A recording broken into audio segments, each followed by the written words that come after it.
Maqaa Abbaa, kan Ilmaa, kan Hafuura Qulqulluu, sadan Waaqa tokkotti. Ameen. Maatiiwwan gooftaa keenya, fayyisaa keenya Yesuus Kiristoos hundumti keessan nagaa Waaqayyootiin akkam jirtu.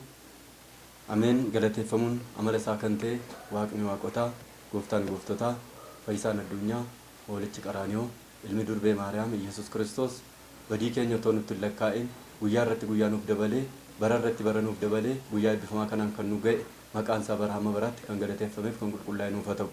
Waaqni jaalalaa, gooftaan keenya fi isaan keenya Yesuus Kiristoos abbaan sagalee kana gidduu keenyatti argame akka nu barsiisuuf fedha jaalala isaa nuuf haa ta'u.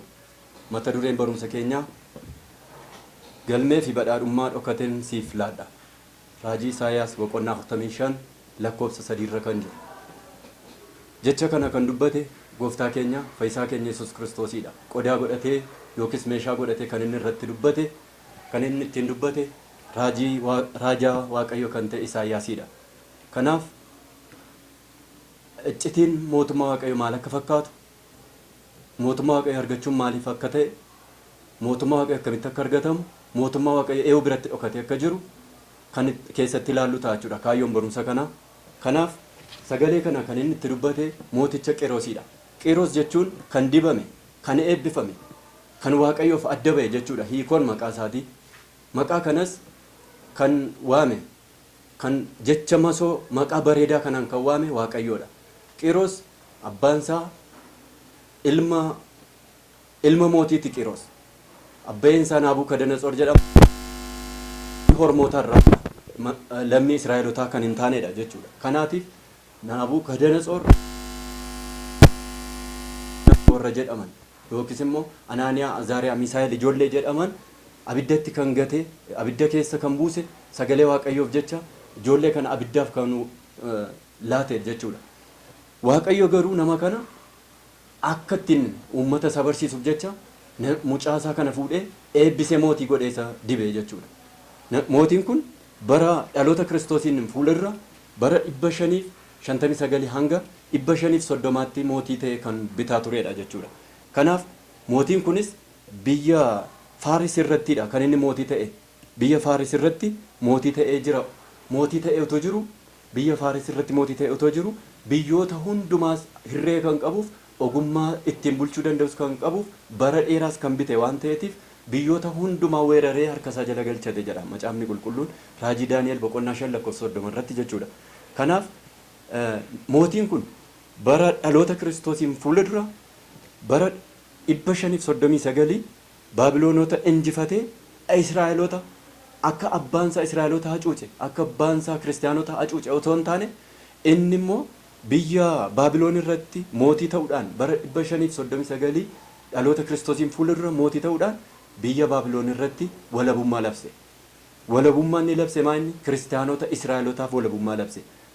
Israa'eloonni walabummaadhaan waaqa isaanii akka waaqeffatan, Israa'eloonni walabummaadhaan akka Waaqayyoodhaan amanatan labseef jechuudha. Halabsuuf iyyuu malee hin deggere malee hin amanne jechuu miti mootiin kun. Mootiin Qiroos kun akka isaan amanan deggereef malee ofii isaatiin amanne jechuudha. Kanaaf biyya kana keessatti akka inni bilisummaa amantaa kana labse kan irraa argannu macaafa seenaa baraa isa lammaffaa boqonnaa 36 lakkoofsa 22 kaasee argachuu dandeenya. Seenaa baraa isa lammaffaa boqonnaa 36 lakkoofsa 22 kaanee argachuu dandeenya jechuudha. Akka inni walabummaa laateef jechuudha saba Israa'eliif. Akkuma kana macaafa Izraa boqonnaa 1 lakkoofsa 1 kaasee hanga 4 irrattis walabummaa akkasii akka inni laateef argachuu dandeenya jechuudha. Mootiin akka itti bilisummaa laateef kun Qiroos jedhama jechuudha. Kanaaf mootiin kun Qiroos inni jedhamu kun bilisummaa akkasii inni labse kun raajiin Isaayyaas irra bulee Waaqayyo akka inni Waaqayyoodhaan filatame, akka inni Waaqayyoodhaan dibame Waaqayyo raajicha Isaayyaas irra bulee dubbateera jechuudha. Isaayyaas boqonnaa 44 lakkoofsa 27 irratti argachuu dandeenya. Isaayyaas 47 lakkoofsa 27 irratti akkasumas Isaayyaas 45 lakkoofsa 1 irratti argachuu dandeenya jechuudha. Waaqayyo akkas jedheetti dubbata. Maqaa keetiinan si waame. Maqaa keetiin kanan si waamu ani Waaqa Israa'eliidha. Ta'uu koo akka beektuuf galmee dhokataaf badhaadhummaa dhokatee ture siifan kenna. Isan filadhe Israa'eliif jedhee maqaa keen si waameera jedheeti waadaa akkasii galeef jechuudha Waaqayyo. Maaliif saba Israa'eliin bilisa akka baasuuf, saba Israa'eliin nagaa akka laatuuf, mootummaa saba Israa'eliitiif mootummaa waltajjii sirrii akka geggeessuutiif Waaqayyo isa filee mootii kana jechuudha. Kanaaf egaa ammas kana qofa miti waadaan Waaqayyo isaaf galee jechuudha. Raajii Isaayyaas boqonnaa 42 lakkoofsa 46 kaasee dhiifama. Raajii Isaayyaas boqonnaa 42 lakkoofsa 6 hanga 7 irratti yeroo laallu ani harkan si qaba jedha mootii kana. Ani harkan si qaba sin eegas ija warra jaamanii akka bantu mana garbummaa fi dukkana keessa kanneen jiran mana hidhaatii saba akka baastuuf kakuu yookiis waadaa koo ibsaa godhee siifalladha jedha Waaqayyo. Ibsaa godhee siifalladha. Saba jaaman ija isaanii akka bantu, warra mana hidhaa keessa jiran akka baastu, warra garbummaa jala jiran bilisummaadhaan akka isaan gadhiistu an kakuu koo waadaa koo ifa godhee siifalladha jedhee Waaqayyo akka kanatti raajicha Isaayyaas irra bulee isa filatee waadaa kana isaaf galee jechuudha Waaqayyo. Garuu haa ta'uti galmee dhokateef badhaadhummaa dhokate kana Qiiros argateera yoo jenne hin arganne. Rakkoo qaba mootiin kun. Rakkoon inni qabu maa inni biyya Baabiloon keessatti waaqa Maaruduuk jedhamu soqee qopheesseera akka sabni sun waaqeffataniif. Kanaatiif inni saba Israa'eliif bilisummaa labsee akka isaan waaqeffatan labseerraan kanaaf hin amanne waan ta'eetiif mana isaa keessa, mootummaa isaa keessa, jireenya isaa keessa, biyya isaa keessa waaqa tolfamaatu jira. Maaruduuk kan jedhamutu jira. Waaqayyo garuu ana fuula duratti waaqa biraa hin qabaatin waan jedhuutiif inni garuu waaqa akkasii mana keessa dhokfatee jira jechuudha. Kanaaf galmee dhokataa kanaaf badhaadhummaa dhokataa kana argachuu hin dandeenye mootiin kun. Bara kakuu moofaa keessa kana itti dubbate jechuudha. Waaqayyo yeroo hojii isaaf bulchiinsa isaa ciiggamu akkas jedhee dubbata. Raajii Isaayyaas boqonnaa 45 lakkoofsa 1 kaasee maqaa masootiinan si waame.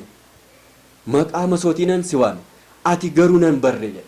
Maqaa masootiinan si waame ati garuu nan barre. Ani Waaqayyoodha. Ana malees waaqni biroon hin jiru.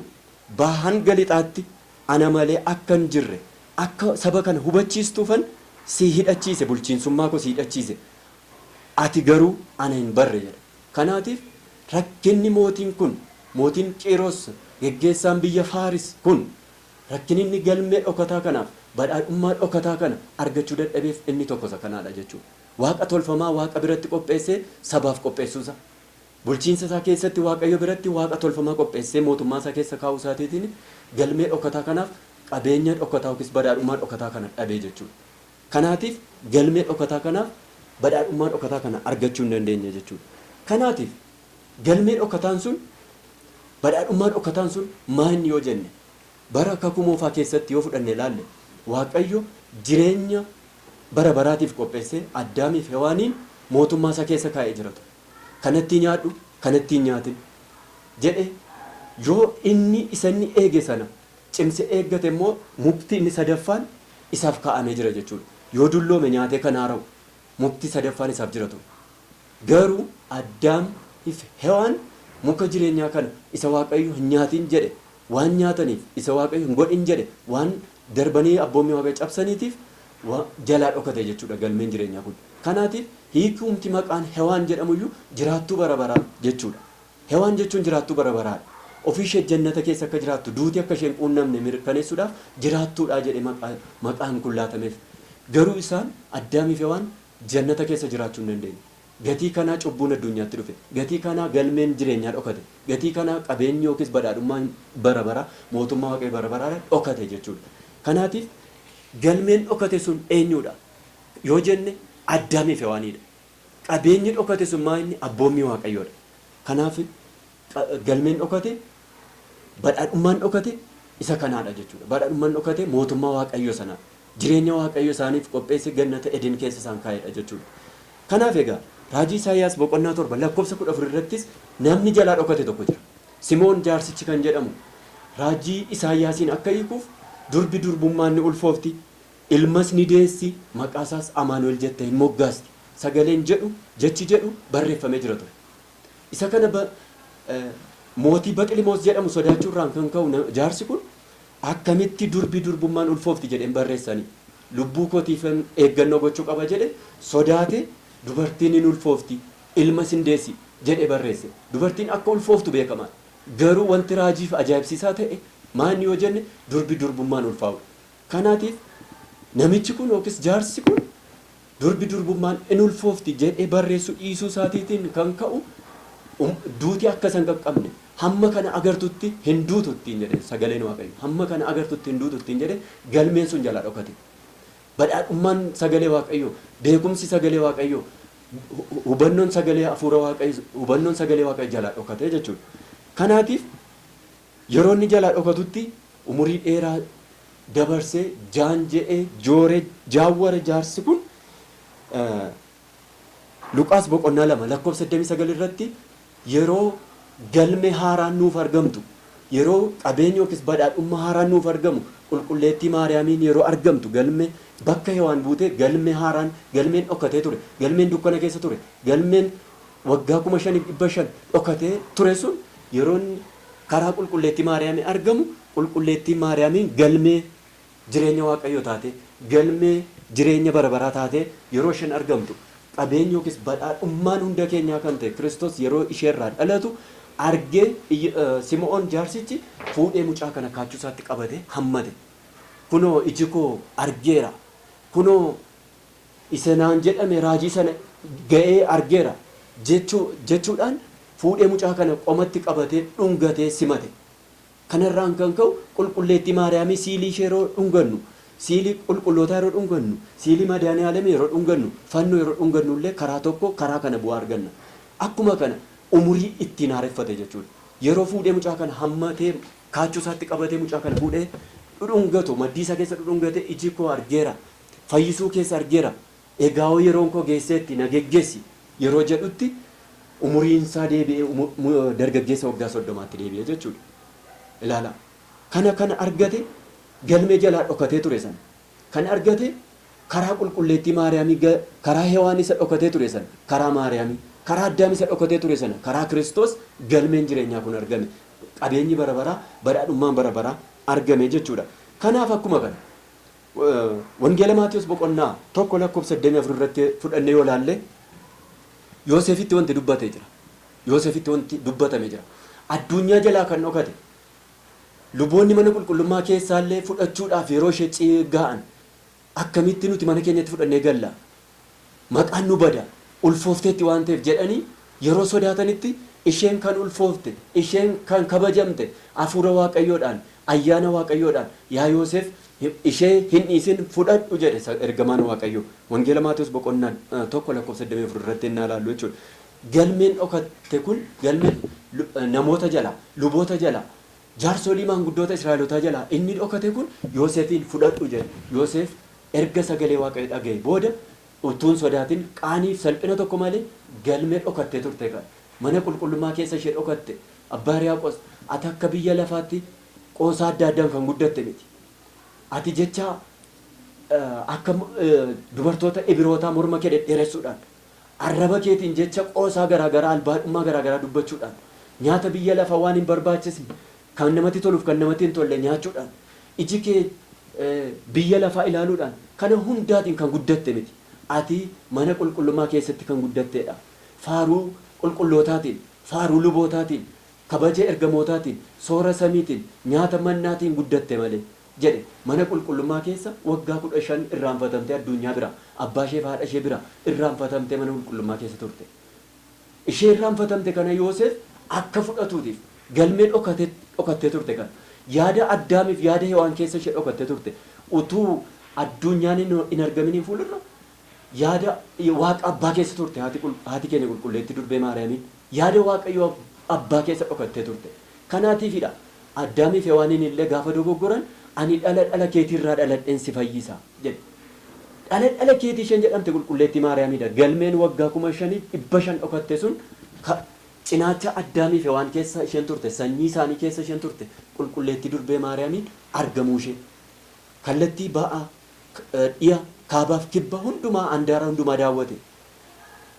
Kan akka kee kan hin jirre urgeeffate urgaa keessa filate si keessa bule jedhe akkuma abbaa Hiriyaaqos dubbatu jechuudha. Kanaatiif galmeen dhokattee turte sun isheedha waan ta'eetiif Yoosef qaaniif salphina tokko malee ishee fudhate ishee wajjin biyya gara biyyaatti deeme godaanaa ture jechuudha. Kanaaf egaa walumaa gala galmee dhokatee ture kana argachuu keenyaatiif nuti maal fakkaanna jennee yoo of gaafanne macaa fakkeenyaa boqonnaa 2 lakkoofsa 1 hanga 4 irratti yoo laalle akkas jedha. Yaa mucaa koo jecha koo fudhattee abboommii koo of cinatti yoo dhoksitee yoo qabatte ishees akka sibiila birrii immitee yoo barbaaddatte fi akka galmee dhokatteetti cimsitee yoo sakattaate beekumsaa fi waaqa sodaachuu argattaa jedha. Beekumsaaf waaqa sodaachuu argatta. Abboommii koo cimsitee of biratti yoo qabatte akka sibiila birrii dhokatee tureetti yoo barbaadde sibiila birrii yoo dhokate namoonni barbaadanii yommuu argatan guddaa gammadu. Galmee isaanii yoo jalaa dhokatte guddaa gammadu. Fakkeenyaaf namni tokko himataan mana seeraa tokko yoo dhaqe galmeen isaa jalaa yoo dhokatte gadda guddaatu itti dhaga'ama. Maaliif seeraatti himatama? Waggaa hedduun itti murtaa'uu danda'a. Hidhaa jala to'annoo jala galuu danda'a. Galmeen isaa kanaan dura faayilaa yookiis galmee keessa kan jiru sun barbaadamee sakattaameef yoo argate garuu guddaa gammaduu danda'a jechuudha. Maaliif mana hidhaa jalaa oola adaba jalaa ooluu danda'a waan ta'eef. Inni kun kan yerooti. Waggaa 5,500 galmeen dhokatee ture sun karaa qulqulleettii Maariyaamii argate. Abboommiin eessarraa madde? Seerri eessarraa madde? Kunoo jechi Tsiyoon keessaa ni ba'a. Seerri Yerusaalem keessaa hin ba'a jedhe Daawit akkuma dubbatee jiru Tsiyoon isheen jedhamte galmeen jireenyaa sun qulqulleettii Maariyaamiidha. Ishee keessaa immoo fayyisaa kan ta'e Yesuus Kiristoostu ba'e. Abbaan abboommii sanaa immoo abbaan seera sanaa abboommii kurnaniif seera sagalee wangeelaa ja'aan kan nutti kenne Yesuus Kiristoosidha. Kanaatiif galmee dhokateef badhaadhummaa dhokateen siif kenna jedhee gooftaan keenya isaan keenya Yesuus Kiristoos Isaayyaas irra bulee Qiroositti dubbate.